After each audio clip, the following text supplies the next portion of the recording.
Shalom, kita akan merenungkan firman Tuhan hari ini dengan tajuk Jangan takut, Tuhanlah pelindungmu. Bacaan kita dari Mazmur pasal 46 ayat 1 sampai 4. Sekali lagi, Mazmur pasal 46 ayat 1 sampai 4. Allah kota benteng kita. Untuk pemimpin biduan dari Bani Korah dengan lagu alamot nyanyian. Allah itu bagi kita tempat perlindungan dan kekuatan. Sebagai penolong dalam kesesakan sangat terbukti. Sebab itu kita tidak akan takut sekalipun bumi berubah, sekalipun gunung-gunung goncang di dalam laut, sekalipun ribut dan berbuih airnya, sekalipun gunung-gunung goyang oleh geloranya. Ya, sekali lagi tajuk kita hari ini yaitu jangan takut, Tuhanlah pelindungmu.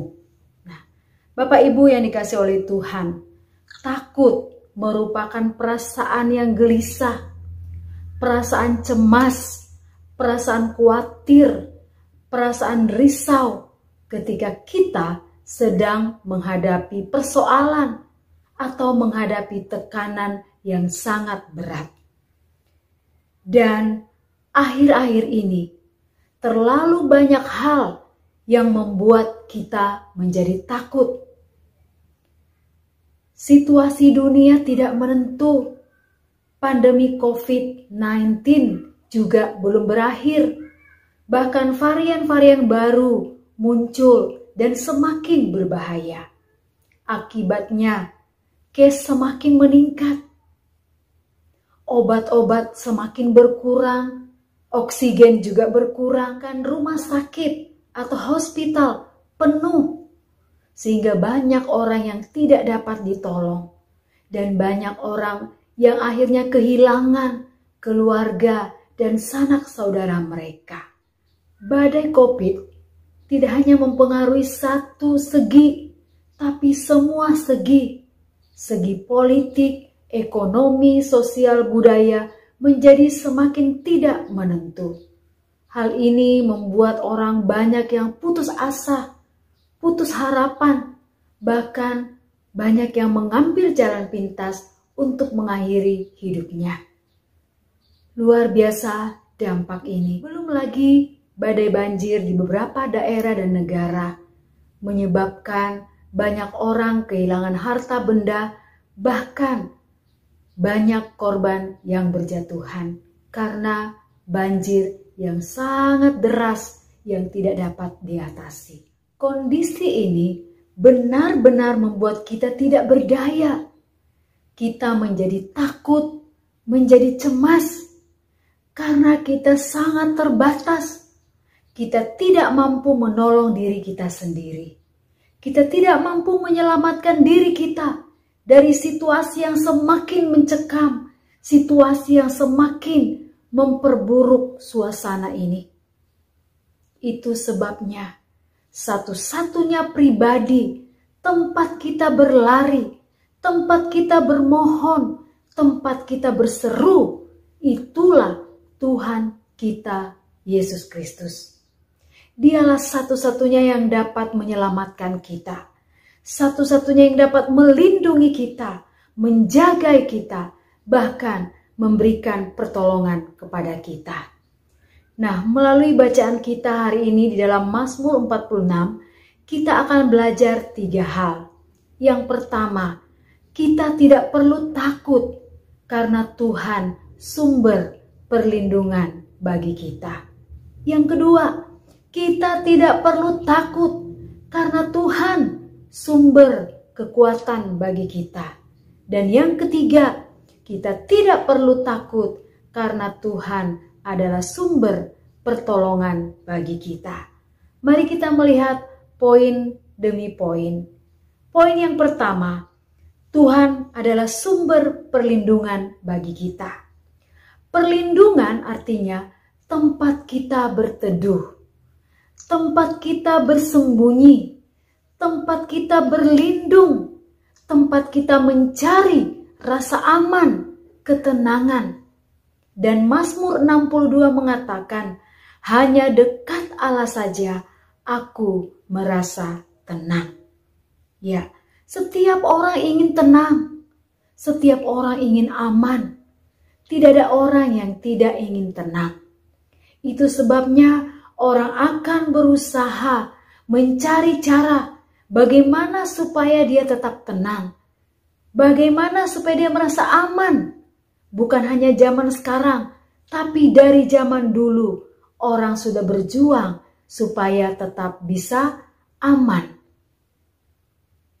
Pada zaman dulu Alkitab mencatat, kota-kota dibangun tembok-tembok atau benteng-benteng yang sangat tinggi untuk memagari kota-kota itu. Tujuannya untuk menjagai mereka semua dari serangan musuh-musuh yang ingin menghancurkan mereka, yang ingin menyerang mereka. Nah, zaman sekarang sama. Orang-orang membangun rumah dengan kokoh, membangun pagar yang tinggi dengan kunci yang berlapis-lapis, menyediakan anjing untuk menjaga rumah, mempersiapkan CCTV untuk mengawasi seluruh keadaan. Bahkan pintu dibuat berlapis-lapis. Tapi sekalipun demikian, masih saja ditemukan ada pencuri, perampok, penjahat yang bisa masuk membuat orang atau penghuni rumah menjadi tidak aman. Nah, itulah sebabnya kita sadar bahwa kita memang sangat terbatas. Kita tidak mampu menolong diri kita sendiri. Dan satu-satunya perlindungan yang sejati bagi kita, yaitu bersama dengan Tuhan. Tuhanlah yang bisa memberikan kita rasa aman, rasa tenang. Dialah yang bisa menjaga kita dari setiap ancaman-ancaman dunia ini. Bahkan Dia yang bisa menjaga kita dari virus, bakteri yang tidak kelihatan oleh mata kita. Dia dapat menjaga kita dari pekerjaan-pekerjaan iblis yang ingin menjatuhkan kita, supaya kita jatuh dalam dosa, supaya kita meninggalkan Tuhan. Bahkan Dia yang menjaga kita, supaya kita terhindar dari segala kejahatan. Ayub, ketika iblis mencobai dia, Tuhanlah yang memberikan dia kemampuan supaya dia tidak meninggalkan Tuhan. Tetapi Ayub dapat setia sampai akhir. Itu karena penjagaan, perlindungan daripada Tuhan. Saudara-saudara, Tuhan selalu ada bagi kita. Setiap detik, setiap waktu, Ia tidak pernah tertidur dan tidak pernah terlelap menjaga dan melindungi kita. Dia adalah sumber perlindungan yang sejati bagi kita semuanya. Ada sebuah cerita ilustrasi. Ada seekor induk ayam bersama dengan anak-anaknya. Pada suatu hari, induk ayam sedang bermain bersama anak-anaknya di dalam kandang. Tiba-tiba kandang itu terbakar. Dan tidak ada yang bisa menolong induk ayam ini. Dia ingin melarikan diri, dia ingin terbang. Tetapi dia ingat akan kesembilan anak-anaknya yang ada. Lalu induk ayam merangkul, memeluk, dan menyembunyikan anak-anaknya di bawah kepak sayapnya. Dan api semakin besar,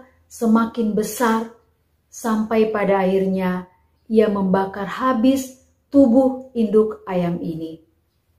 Dan setelah api dapat dipadamkan, sang petani datang melihat dan ternyata ada seekor ayam yang telah hangus terbakar.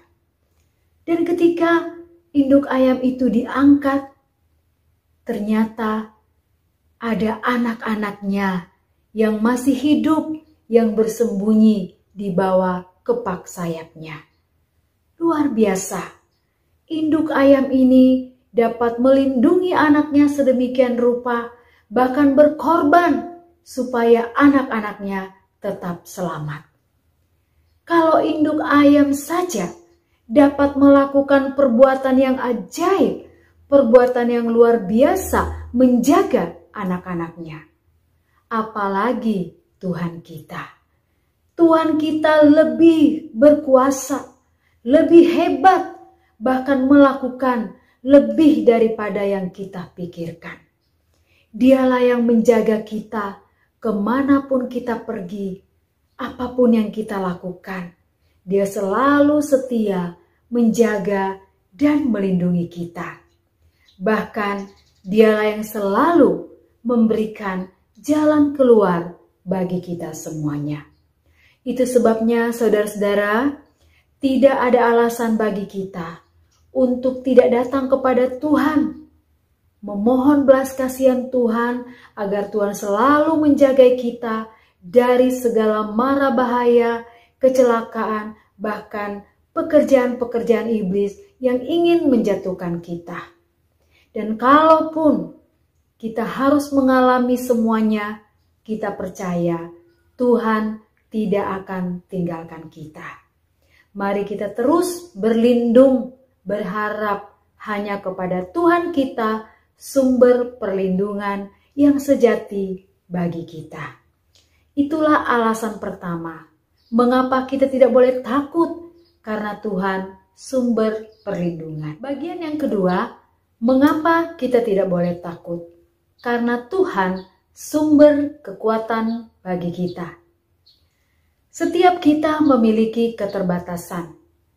Makanya tidak ada orang yang sempurna di dunia ini. Nobody perfect in the world. Dan kita sangat terbatas. Terbukti kekuatan kita, daya kita, tenaga kita semakin merosot sesuai dengan bertambahnya usia kita.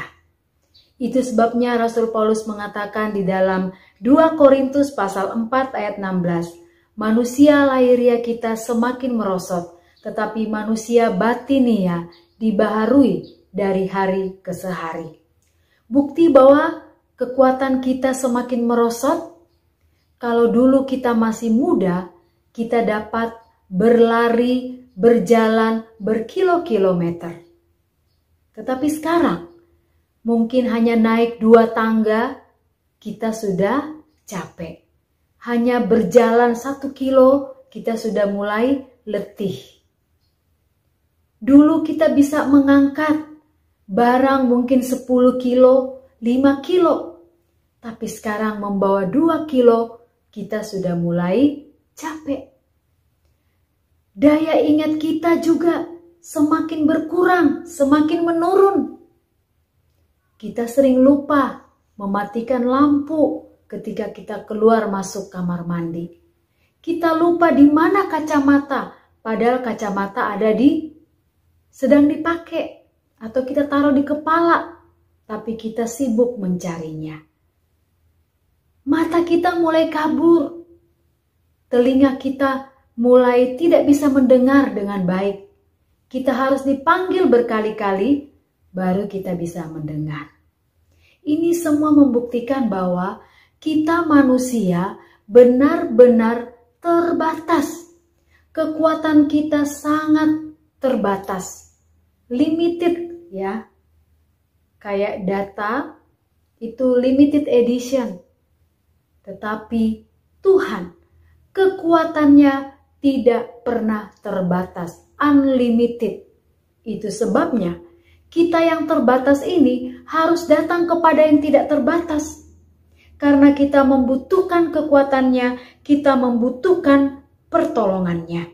Dialah yang bisa menambah semangat seperti burung Raja Wali yang terbang tinggi. Dialah yang dapat memulihkan saat kita mengalami kelemahan tubuh, sakit. Dialah yang dapat terus memberikan kita semangat dan kekuatan yang baru setiap hari. Saudara-saudara yang dikasihi oleh Tuhan, melihat kondisi ini, betapa lemahnya kita, betapa tak berdayanya kita, dan sekuat apapun kita, suatu waktu kita tidak bisa lagi melakukan semuanya. Banyak orang-orang yang hebat, banyak orang-orang yang terkenal, pada akhirnya semua akan pudar. Semua akan hilang seiring dengan berjalannya waktu. Tapi kekuatan Tuhan tidak akan pernah pudar, tidak akan pernah lekang oleh waktu. Itu sebabnya sumber kekuatan satu-satunya yang dapat menolong kita, itulah Tuhan kita Yesus Kristus. Jangan takut. Di saat kita mengalami kelemahan, Dia akan memberikan kekuatan kepada kita. Di saat kita tak berdaya, Tuhan akan memberikan semangat baru bagi kita. Pujilah Dia, sembahlah Dia. Dalam kondisi yang lemah, Tuhan akan memulihkan kembali kekuatan itu bagi kita.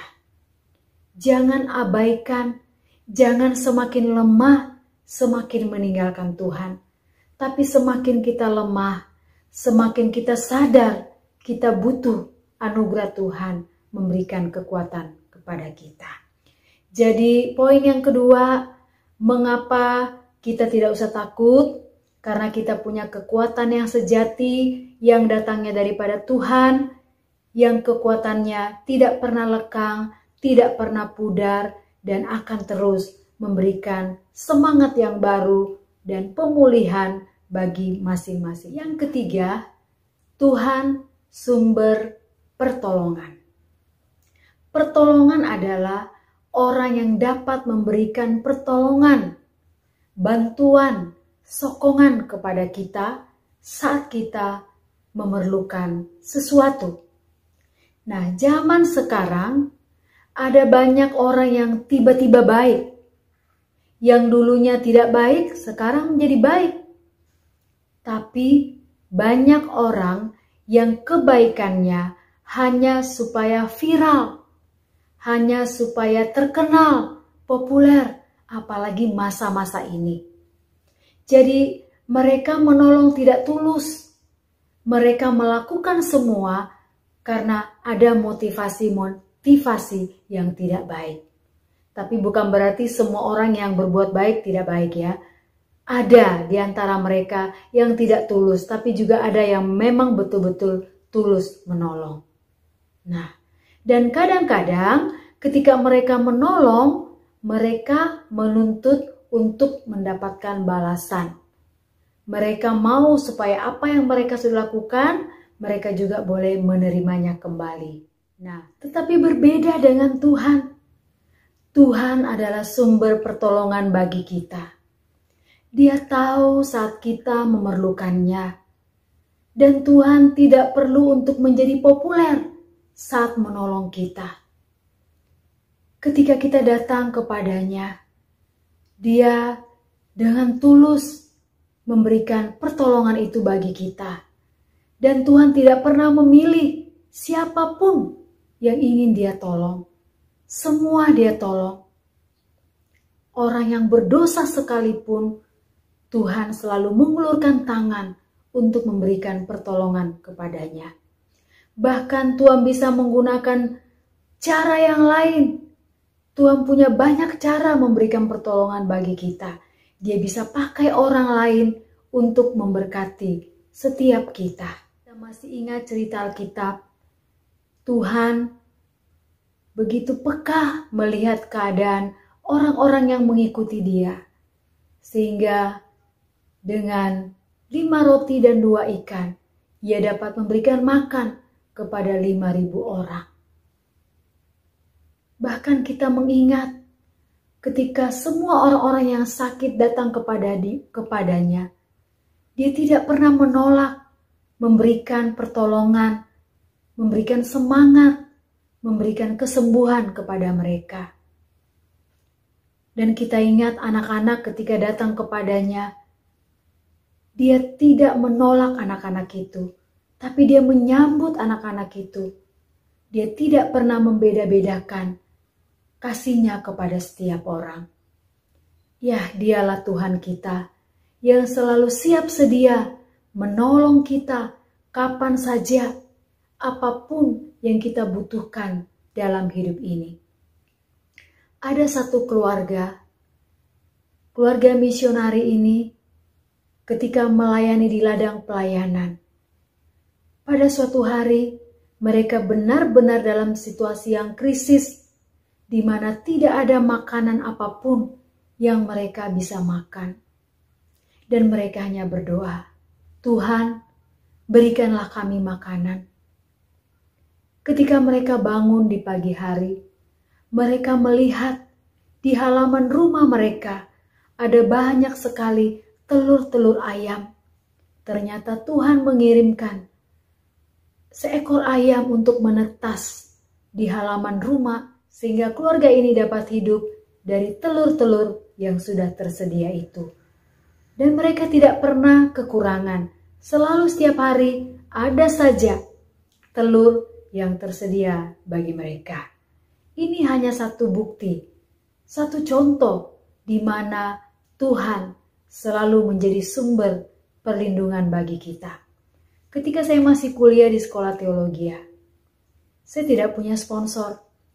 Tapi setiap ingin membayar uang sekolah, selalu ada saja Tuhan sediakan uang di dalam Alkitab atau di dalam lemari saya. Dan saya melihat uang itu cukup untuk membayar uang sekolah. Atau ketika masuk ke dalam kamar mandi, sudah ada sabun yang tersedia di tempat sabun ketika kita akan mandi. Atau odol yang bisa kita gunakan. Artinya, tanpa kita meminta pun, Tuhan sudah tahu apa yang menjadi keperluan kita. Intinya kita setia kepada Dia. Intinya kita benar-benar total berserah kepada Dia. Intinya kita harus benar-benar yakin bahwa Tuhan adalah sumber pertolongan bagi kita. Kekayaan, kehormatan, jabatan tidak dapat menjamin untuk menolong kita. Chuck Norris adalah seorang aktor yang sangat terkenal. Dia bukan hanya aktor, tapi dia juara dunia karate. Dia penulis skenario, bahkan bintang film terkenal. Pada suatu hari dia mengalami kesulitan di mana istrinya akan melahirkan bayi kembar yang prematur. Dan dia berkata, ternyata semua yang kumiliki tidak dapat menolong aku. Aku punya banyak uang di bank. Bahkan aku mengenal beberapa presiden yang seharusnya bisa menolong dia. Tapi semua tidak bisa menolong dia. Satu-satunya tempat dia berharap, tempat dia memohon, yaitu Tuhan. Dan sampai hari ini, Chuck Norris selalu memberitakan kebaikan Tuhan dimanapun dia berada. Dia tidak malu menceritakan siapa Tuhan bagi hidupnya. Siapa Tuhan yang selalu setia menolong, bahkan Tuhan satu-satunya penyelamat bagi kita. Itu sebabnya Bapak Ibu, Saudara dikasih oleh Tuhan dimanapun kita berada, kita harus ingat sumber pertolongan kita yang sejati, yaitu Tuhan kita Yesus Kristus. Apapun yang menjadi masalah kita saat ini, mungkin saat ini kita sedang kehilangan pekerjaan. Jangan cemas, jangan takut. Katakan kepada Tuhan, Tuhan, aku butuh pekerjaan, aku perlu pekerjaan yang baru. Nantikan Tuhan, Tuhan pasti buka jalan. Mungkin saat ini kesulitan kita adalah kita ingin pulang jauh dari orang tua. Kita tidak bisa menolong diri kita, tetapi kita percaya Tuhan sanggup memberikan jalan keluar bagi kita. Nantikanlah Tuhan, pasti ada jalan keluar. Atau mungkin saat ini kita sedang terpapar penyakit COVID ini. Mungkin kita sedang isolasi mandiri. Atau mungkin situasi MCO sekarang, kalau di Indonesia namanya PPKM, di mana orang-orang tidak bisa leluasa untuk pergi kemana-mana karena kita menjaga paparan virus COVID ini. Tetapi semua kebijaksanaan yang diambil oleh pemerintah itu pasti baik adanya. Kita tinggal berdoa kepada Tuhan supaya melalui situasi ini, melalui cara-cara ini, virus COVID semakin menurun, orang-orang semua sembuh, dan semua keadaan menjadi pulih kembali. Jadi tidak ada yang tidak bisa ditolong oleh Tuhan. Semuanya Tuhan bisa menyelesaikannya. Marilah kepadaku semua yang letih lesu dan beban berat, aku akan memberikan kelegaan kepadamu. Itu janji Tuhan. Mari kita terus bergantung kepadanya, berharap kepadanya, memohon pertolongannya. Maka Dia pasti akan memberikan pertolongan itu bagi kita. Ya, saudara-saudara yang dikasihi oleh Tuhan, dengan tema kita jangan takut, Tuhan pelindungmu, dan kita sudah belajar bahwa tidak ada satu pribadi di dunia ini yang bisa menolong kita sesempurna mungkin kecuali di dalam Tuhan kita Yesus Kristus. Dialah sumber perlindungan, sumber kekuatan, dan sumber pertolongan bagi kita. Datanglah kepadanya, tetap setia kepadanya, tetap berharap kepadanya. Biarlah kebenaran firman Tuhan menjadi berkat dan meneguhkan iman kita. Jangan takut karena Tuhan beserta kita. Amin.